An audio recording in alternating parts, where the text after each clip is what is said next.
Hallo ihr Lieben, hier ist Christina von Happy Dings und in diesem Video möchte ich euch gerne zeigen, wie ihr diese Regenbogenohrringe selbst machen könnt. Ich finde, die sind eine total schöne Idee für den Frühling oder für den Sommer, weil diese schöne Farben haben. Genau, es geht wirklich sehr einfach. Auch wenn ihr noch nicht mit Fimo gebastelt habt, könnt ihr da ganz schnell tolle Ergebnisse erzielen. Und jetzt geht es auch schon los mit meiner Anleitung.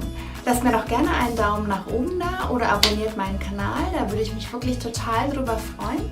Und jetzt wünsche ich euch viel Spaß bei der Bastelanleitung. Zuerst rollen wir unser Fimo zu einem Kreis, machen dann hier eine längliche Schlange daraus und formen die zu einem Halbkreis. Danach waschen wir unsere Hände, damit wir die Farbe nicht auf die nächste übertragen und machen dasselbe mit der zweiten Farbe wieder. Und legen die dann um die erste Farbe herum und drücken die leicht an. Dann nehmen wir unsere dritte Farbe, dasselbe Spiel nochmal und wieder andrücken.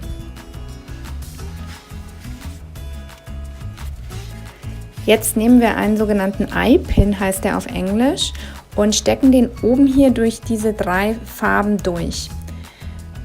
Dabei sollten wir aufpassen, dass der nicht unten am anderen Ende wieder herauskommt.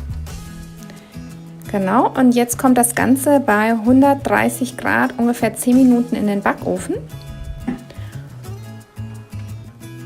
Und wenn das Fimo fest ist, können wir hier so einen Ohrstecker nehmen und den einfach einfädeln. Genau, das war's. Dann sind eure Regenbogenohrringe schon fertig. Ich finde, das ist eine super schöne Idee für den Frühling oder den Sommer.